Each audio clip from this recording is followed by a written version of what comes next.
F1, the movie. That's right, folks. I believe originally this was called F1, and then I think they added the movie so when you Googled it, you could actually figure out what people are talking about. Are you a fan of Formula One? One of the biggest sporting events in the world. It makes millions upon millions of dollars. So much is invested into it. Why not make the definitive movie? I say that very loosely. Of course, there have been movies about Formula One before this.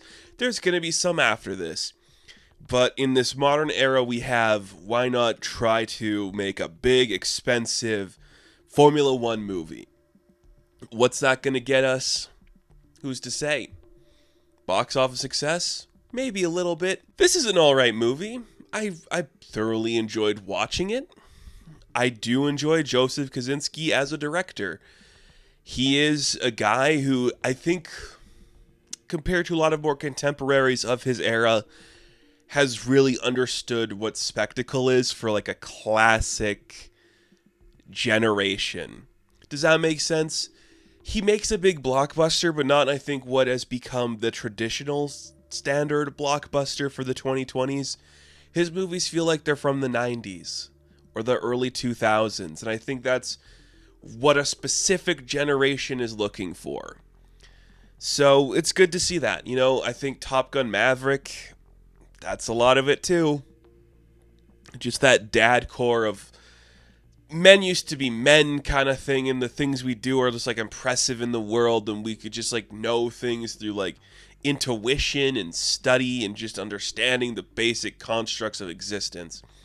That is some of this movie, and that is a lot of like the dad core movie. I'm not going to say that as a negative. I like a lot of those types of movies. It is not really like a geezer teaser where it's like, here's an old man doing an action sequence, but just a well-seasoned actor just showing you like, this is how movie stars are supposed to behave and do things. I like to see that. Do I like them as Brad Pitt? Not my first choice in anything, but you know what? He gets butts in seats. There are few actors that can still actually do that are well respected and liked by an older generation.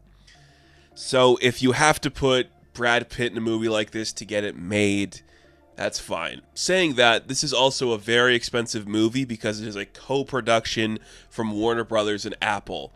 I believe at the time of this recording, it is projected to have the biggest opening for an Apple original movie, which could mean anything or nothing.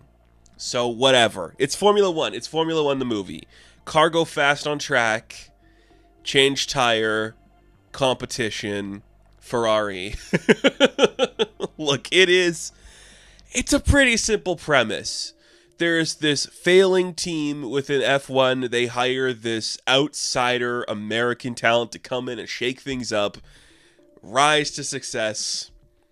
Jerry Bruckheimer movie. Happy ending.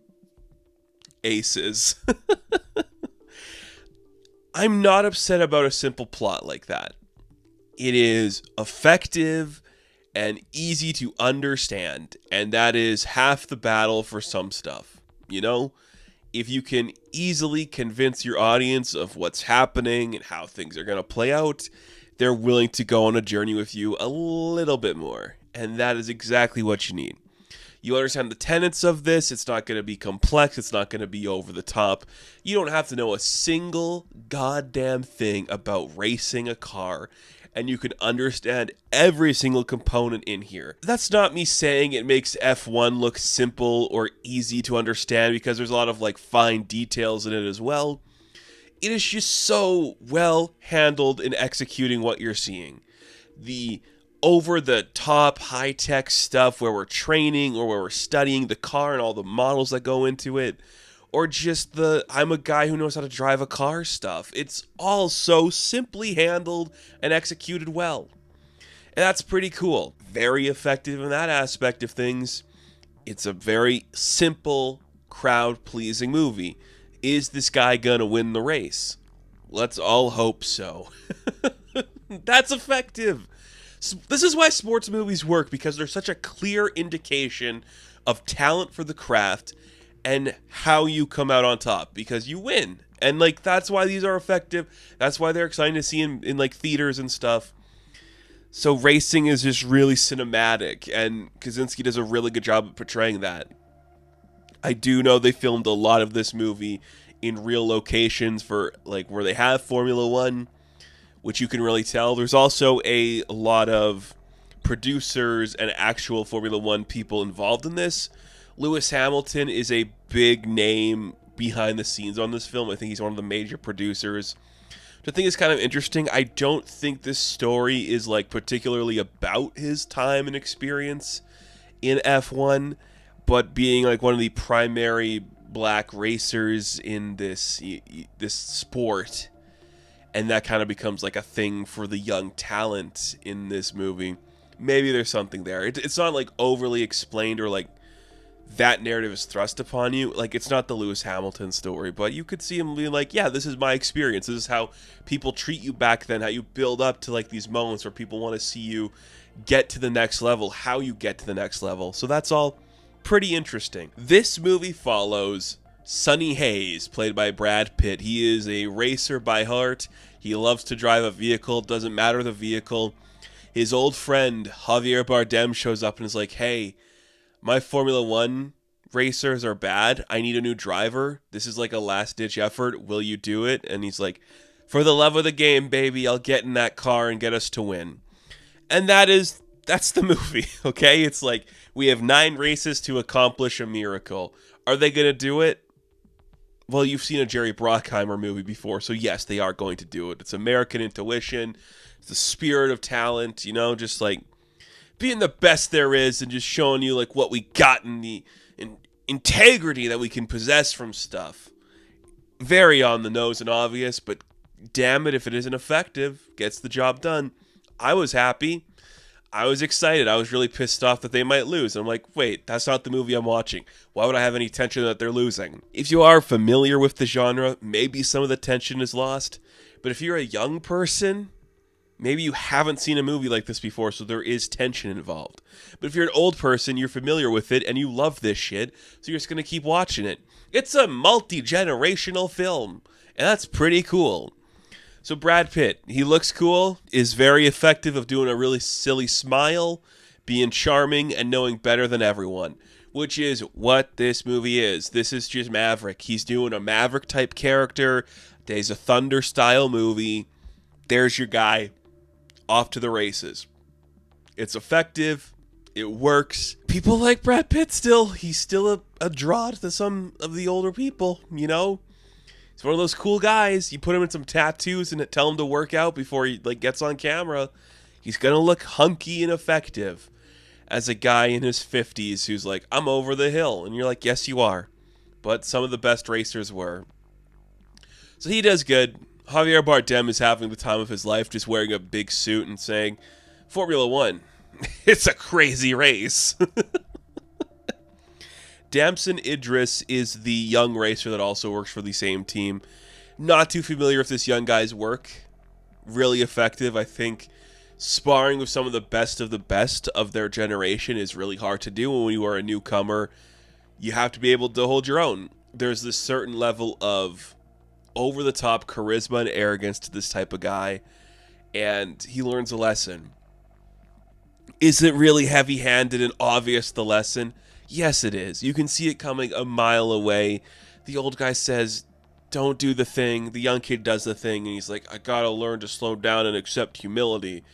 It's obvious, but damn well effective, and that's all you need sometimes. So I really like what this Idris kid's doing. I want to see him succeed in other places. I know there are rumors for him appearing in certain other places. We're not going to speculate on them. Maybe you should be James Bond. Way more interesting than Tom Holland or Jacob Elordi. I'll tell you that. But the star of this movie, the breakout talent, and it's not even a breakout because I love her in everything she does, is Carrie Condon. She's so good. She just shows up as like, yeah, I like design the cars and stuff, and everyone thinks I shouldn't be here, but I'm actually really good at what I do, and I just kind of learned to love this job. I mean, Brad Pitt, we're kind of age-appropriate-ish. You're hot and American, so sure, I can fool around with you for a bit and also be the most charismatic actor on screen. She's so beautiful and so fun in this movie. Just a really winning combination of people. And she just makes it work. She's the best thing on screen. Every scene she's in, you're like, oh, this is a woman who is just so sure of herself and is having fun, both the actress and the character. And what else do you want? Sometimes you just need like a really beautiful lady to be on a racetrack and just like give you a facial expression where you're like, oh shit, he's doing a thing. That's really effective. This is such an obvious movie, and I think that's fine. You know, I would never expect a movie about Formula One to be anything less than expensive and predictable. This isn't about like a specific real life character or person that we have to like work around. It's why like you don't really do these often, because you just want it to be effective the time you get it, you know? If we had a racing movie on this caliber every other year, it would lose its weight. But when you have one with its huge budget, with its movie star talent behind it, and they're filming in real locations, and they're taking time and dedication to make it, you don't really have to do it again because it transcends generations. And that is what this movie does effectively. As predictable and obvious as every single element is, when you can make something look this beautiful and have a really good score. Oh, Hans Zimmer's score is fantastic. Great needle drops as well. You win me over. You win me over. I think you're going to win over a lot of people. It is the Top Gun Maverick of car movies. It is why we make blockbusters, and it's the type of blockbuster we used to make a lot more of. Jerry Bruckheimer. Still got it. Still got it. Every now and then he can like whip out one of these types of moves and you're like, oh yeah, I guess you can still produce something interesting that people want to see. Weird that's for Apple and Warner Brothers, two companies that make weird choices with film, but hey, we can't all be perfect. It's fine. Truly, it's a fine little movie. And crowd pleasing is all hell. Beautiful cinematography and scope. Just, yeah, it's effective. I don't know what else to say. If you hate this one, I just think you are a cynical person.